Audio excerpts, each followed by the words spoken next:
Bonjour toi, sens-toi libre et à l'aise pour écouter ce podcast qui t'accompagne dans toutes tes quêtes pour une vie plus alignée et plus heureuse. Je m'appelle Laura et j'ai envie de partager avec toi mes réflexions et mes connaissances autour du développement personnel et de la spiritualité à travers mon propre cheminement, mes apprentissages et mon expérience personnelle. Le but est d'apprendre et de grandir ensemble, de se découvrir, de se comprendre et de se libérer, de se guérir, afin de cultiver son pouvoir intérieur. Je te propose alors de partir à la rencontre de qui tu es et de tout ce qui compose notre monde. Grâce à une approche bienveillante et en t'occupant de ton bien-être physique, émotionnel et mental, tu apprendras à accueillir la magie de la vie. Alors il est temps d'ouvrir grand.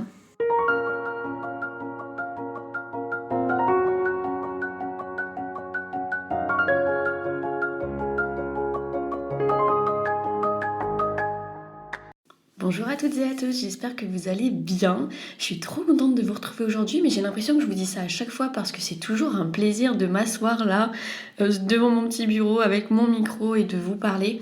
Et en plus, j'ai refait mon cabinet de thérapie, c'est vrai que j'en ai parlé partout, mais j'en ai pas parlé ici sur le podcast. Et j'ai refait mon cabinet de thérapie à neuf et du coup, je me sens tellement bien dans cette pièce et je suis trop contente de pouvoir accueillir ma clientèle de thérapie et de soins. Je fais aussi des soins énergétiques.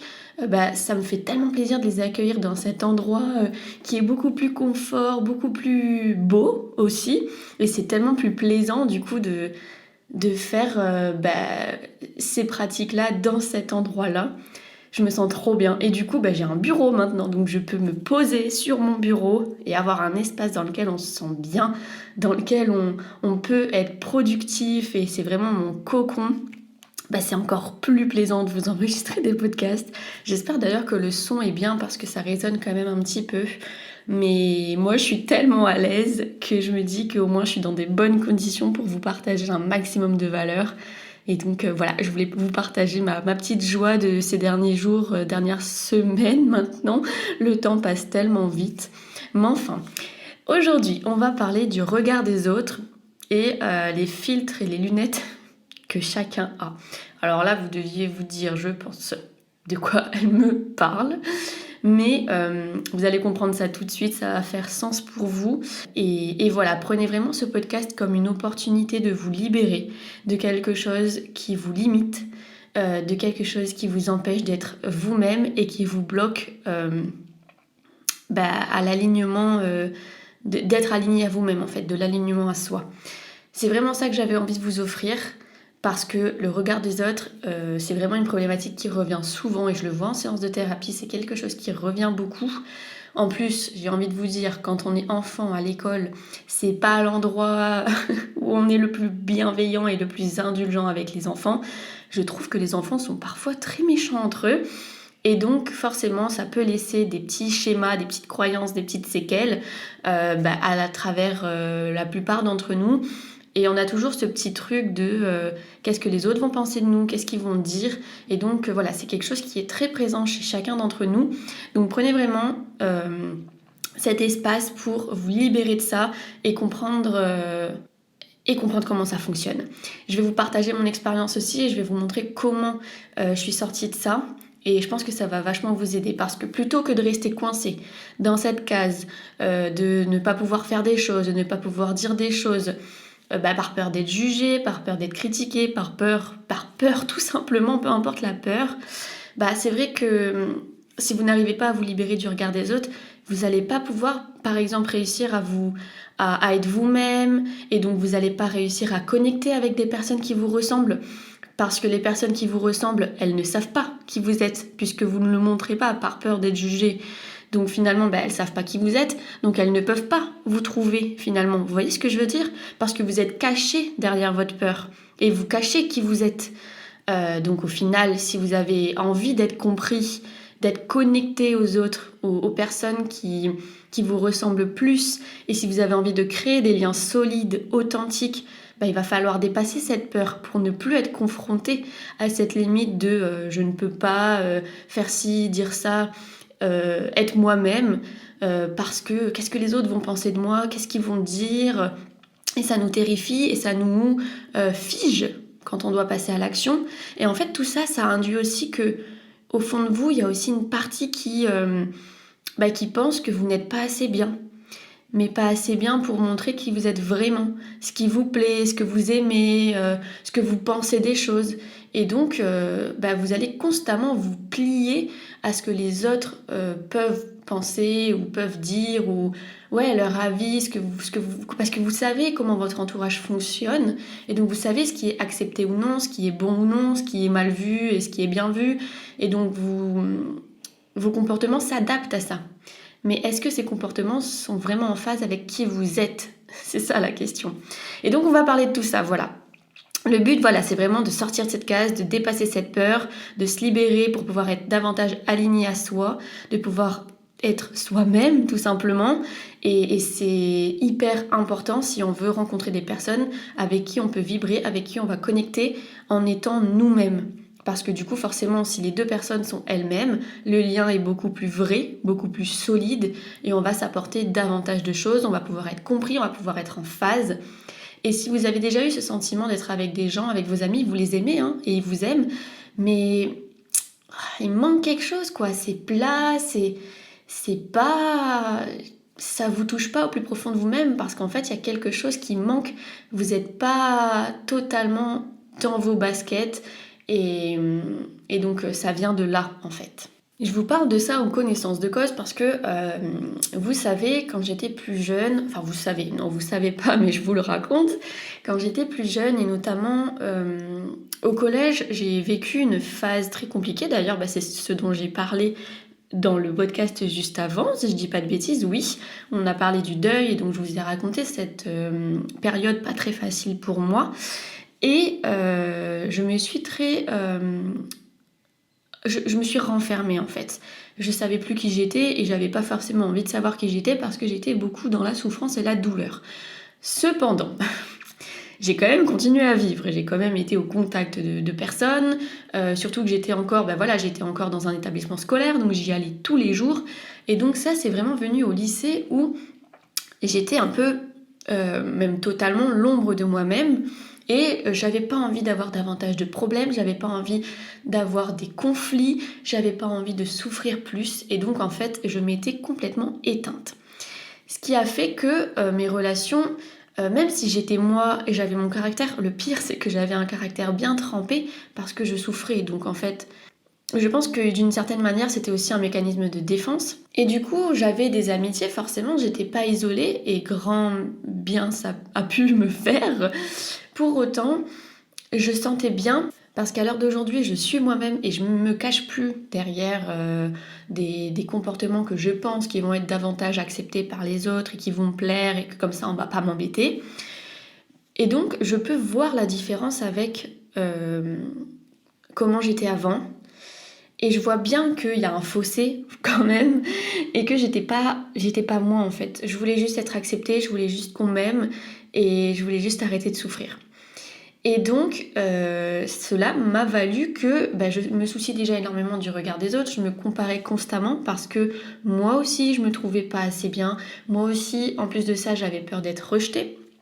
Donc je me pliais en fait à ce que les autres trouvaient bien et je me pliais à ça pour qu'ils m'aiment en fait. Le problème c'est que du coup mes relations elles étaient pas vraiment, elles étaient même pas du tout authentiques dans le sens où je n'étais pas moi. Donc comment on peut faire une relation authentique si en face, en l'occurrence moi, on a une coquille vide en fait, une coquille qui prend la couleur que tu veux que je prenne. C'est pas comme ça que ça fonctionne. Et en fait, le pire dans tout ça aussi, c'est que je souffrais beaucoup parce que en fait, ça nourrissait cet élan que je ne suis pas assez, et que donc du coup, je ne peux pas être moi et que les gens, s'ils me fréquentent, c'est parce que je suis la couleur qu'ils veulent que je sois. Vous voyez ce que je veux dire? Et ça, inconsciemment, ça entretient le fait que oui, je suis pas assez. Et plus les gens vont m'aimer quand je ne suis pas moi, et plus je vais croire qu'ils m'aiment parce que je suis ça et pas moi-même. Et plus je vais croire du coup que qui je suis fondamentalement, ça n'est pas aimable et ça n'est pas... Je peux pas le montrer en fait. Parce que regarde, là les gens ils m'aiment. Enfin dans ma tête c'était ça. C'était là, regarde, les gens ils t'aiment. Donc reste comme ça, pourquoi tu veux être toi-même? Genre, c'est ça qu'ils aiment les gens, c'est ça qu'ils attendent de toi.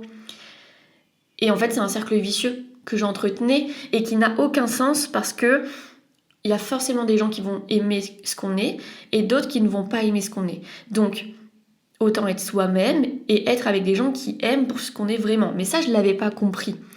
Et tout ça, je vous le raconte, mais c'était complètement inconscient et c'était entremêlé à ma souffrance, à tout un tas de voilà, c'était pas facile. Ce que j'aimerais vous partager aujourd'hui et ce qui m'a permis de comprendre comment ça fonctionnait et ce qui m'a permis de m'autoriser à être moi-même et de sortir en fait de cette... moi j'appelle ça le syndrome caméléon, où en fait on vient et on prend la couleur de l'autre et ensuite on va avec quelqu'un d'autre et on prend sa couleur. Mais en fait non, on garde notre couleur. Et si ça plaît en face, tant mieux. Si ça plaît pas, ben écoute, je vais aller ailleurs avec quelqu'un d'autre. Donc ouais, le syndrome caméléon, ça peut aider dans certaines situations. Pour autant, sur du long terme et sur du tous les jours, c'est pas viable. Parce qu'on n'est pas nous-mêmes, on est à côté de nos pompes. Et en plus, ça demande énormément d'énergie. Et ça détruit la confiance en soi et l'estime de soi. Donc franchement, je déconseille. Alors du coup, comment j'ai fait ? C'est vraiment, je vais vous l'expliquer de manière tellement simple que vous allez vous dire « Ah bah ouais ». Mais en fait, ah bah ouais, et ben on va en prendre conscience et ça va changer beaucoup de choses dans notre cerveau. Parce que n'oublions pas que notre cerveau est très intelligent et qui contrôle un peu tous nos comportements, toutes nos croyances et tout ça. D'ailleurs, il me semble que, bah oui, j'en ai parlé aussi dans un podcast précédemment. Donc au moins comme ça, on est sur la même longueur d'onde et on sait pourquoi je dis ça et comment ça fonctionne là-haut dans l'inconscient. Donc en fait, ce qu'il faut comprendre, c'est que chacun a des filtres et des lunettes. Donc, comment ça fonctionne ? Imaginez que tout le monde a des lunettes sur les yeux et que ces lunettes, elles ne peuvent pas s'enlever et les verres de ces lunettes, en fait, ils sont remplis de toutes les expériences de la personne, de toutes ses valeurs, de tout ce qu'elle va estimer bien, mauvais, de tout ce qu'elle va juger en fait bon, pas bon, acceptable, non acceptable. Et tout ça va être basé sur son expérience, sur tout ce qu'elle a vécu dans le passé, tout ce qu'on lui a enseigné, toute son éducation, comment la personne a grandi, dans quel environnement elle a grandi, tout ce qu'elle a pu entendre. Et tout ça a façonné sa manière de voir le monde et dans l'image, bah, ça a façonné du coup les verres de ses lunettes. Donc on est bien d'accord du coup que ça induit que chacun a des lunettes avec des verres différents. Donc parfois ça peut être des verres extrêmement différents et puis des fois ça peut être des verres un petit peu différents parce qu'on a pu avoir un même environnement ou une même éducation ou voilà, etc., etc. Quand on comprend ça, on se rend compte que finalement, ce que la personne, elle perçoit, c'est un peu biaisé. C'est pas la réalité, c'est sa réalité. Donc du coup, ça remet vraiment tout en perspective parce que du coup, toutes les personnes qui peuvent voir, penser quelque chose de vous, dire quelque chose de vous, ça sera toujours en fonction de ses lunettes. Donc du coup, si quelqu'un peut émettre un jugement à votre propos, la personne, elle n'a pas forcément raison ou tort, là c'est pas question de valider ses propos ou pas, c'est de comprendre que si elle pense ça, si elle dit ça, c'est parce que dans les verres de ses lunettes, il y a une croyance, il y a quelque chose qui, dans son éducation, il y a quelque chose dans ses lunettes qui font qu'elle perçoit ça comme bon ou mauvais. Donc en fait, à la limite, on pourrait carrément se dire, il ne s'agit pas de vous, à aucun moment il s'agit de vous, il s'agit de elle, cette personne-là. Et d'ailleurs ça, je l'ai déjà expliqué dans un ancien podcast, mais c'est extrêmement important de comprendre ça parce que chacun a ses lunettes et donc chacun perçoit les autres de sa propre manière. Donc du coup, vous pouvez être qui vous voulez parce que tout le monde va vous percevoir de façon différente parce que tout le monde a des lunettes différentes. Vous voyez, quand on regarde un film, on a tous nos yeux pour voir le film et on va tous en penser quelque chose et on aura souvent un avis différent. Alors peut-être que tout le monde aura aimé le film, mais on n'aura pas aimé le film pour les mêmes raisons et on n'aura pas aimé certains passages pour les mêmes raisons. Donc au final, c'est pareil. Si quelqu'un vous apprécie ou vous apprécie pas, c'est son avis, mais ça fait pas finalement de vous ce qu'elle pense. Comme si quelqu'un n'avait pas aimé le film, ça rend pas le film mauvais pour autant. C'est son avis. Vous voyez ce que je veux dire? Donc c'est bien de se rappeler ça, de remettre ça en perspective. Ça permet de prendre du recul, ça permet de se libérer d'une certaine manière de ce que les gens peuvent penser et dire de nous, de leur regard sur nous. Et ça me fait vraiment penser quand j'étais en séance de thérapie, j'ai reçu une fille qui avait ce problème-là, c'est ressorti dans sa séance et donc je lui ai expliqué exactement ce que je viens de vous expliquer, les lunettes de chacun et que du coup chacun perçoit le monde, les autres, etc. en fonction de son prisme de vue en fait finalement. Et quand je lui ai expliqué tout ça, je lui ai dit tu comprends là ce que je te raconte? Elle me dit ben ouais. Et je lui dis donc finalement c'est quoi le plus simple pour toi?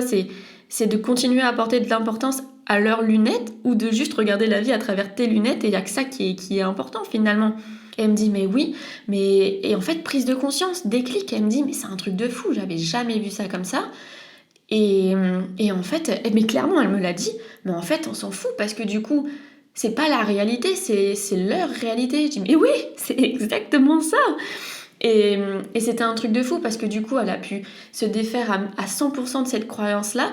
Et d'ailleurs elle me l'a dit, elle m'a dit franchement, j'accorde beaucoup moins d'importance à ce que les gens peuvent penser ou dire. Si moi je suis ok avec, c'est trop cool. Et c'est comme ça que ça va se passer maintenant, quoi. Et je lui ai dit, mais félicitations! En fait, c'est comme ça qu'on se libère, c'est comme ça qu'on peut être nous-mêmes et qu'on peut être beaucoup plus à l'aise en fait avec ce qu'on est et l'image qu'on peut renvoyer parce que ça n'est qu'une image, ça n'est pas qui on est. Donc c'est vraiment hyper intéressant de se rendre compte de ça. Et gardez vraiment en tête que ce que les autres pensent et disent de vous, ça n'est vraiment que leur interprétation de ce qu'ils voient de vous à travers leurs lunettes. Donc c'est leur réalité et ça leur appartient. J'espère vraiment de tout cœur que ce podcast vous a plu et a pu vous apporter des clés justement pour vous libérer du regard des autres et comprendre que il faut passer au-dessus parce que ça leur appartient. J'espère que vous avez retrouvé de la valeur dans ce podcast. Si c'est le cas, partagez-le aux personnes de votre entourage pour qui ça aura aussi de la valeur et qui en auront besoin. Vous pouvez aussi le noter sur la plateforme d'écoute ou me mettre un petit like sous la vidéo si vous êtes sur YouTube, me laisser un petit commentaire, ça me fera extrêmement plaisir et ça permettra au podcast de grandir et de pouvoir aider plus de monde. Je vous dis à la semaine prochaine pour un tout nouveau podcast.